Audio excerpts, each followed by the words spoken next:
కాకినాడలో special enforcement bureau బృందాలు తనిఖీలు నిర్వహించారు. ఈ సందర్భంగా రామచంద్రపురం నుంచి జగ్గంపేటలో వెళ్తుండగా ఇంద్రపాలెం వద్ద ఓ వాహనాన్ని తనిఖీ చేయగా ఆ వాహనంలో మద్యం, కాటన్ బాక్సులను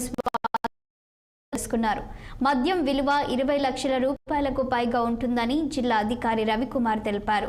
డ్రైవర్ని స్థానిక పోలీసు అధికారులు అదుపులోకి తీసుకుని వాహనాన్ని స్వాధీనం చేసుకున్నారు. దీనిపై సిఐ, ఎస్ఐ, ఎస్ఈబి అధికారులు విచారణ చేపట్టడం జరిగిందని అధికారి రవికుమార్ తెలిపారు. సాధారణ ఎన్నికలు 2024 సందర్భంగా కాకినాడ జిల్లాలో ఈ స్టాటిక్ సర్వేలెన్స్ టీమ్స్ని ఏర్పాటు చేయడం జరిగింది.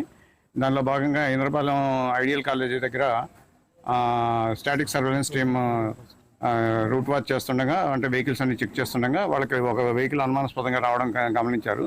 దానిలో వాళ్ళు చూస్తే దానిలో మద్యం బాటిల్స్ ఉన్నాయి, మద్యం పెట్టెలు ఉన్నాయి. ఆ పెట్టెలని వెంటనే సబ్కి అప్పచెప్పడం జరిగింది. మేము స్టేషన్ తీసుకొచ్చి వాటిని లెక్క పెట్టగా 293 పెట్టెలు ఉన్నాయి. వాటి విలువ సుమారు 21 లక్ష, గవర్నమెంట్ వాల్యూ ప్రకారం 21 లక్షలు. సో ఇంకా ఈ కేసు దర్యాప్తులో ఉంది. వాహనం యొక్క డ్రైవర్ని ప్రస్తుతానికి అదుపులోకి తీసుకున్నాము. అతని నుంచి సమాచారం రాబట్టడం జరుగుతుంది. వచ్చిన తర్వాత మీకు పూర్తి వివరాలు తెలియజేయడం జరుగుతుంది. తెలియదండి, దర్యాప్తులో తెలియదండి నాకు, తెలియదండి. అది మీరు వాళ్ళని అడగాలి.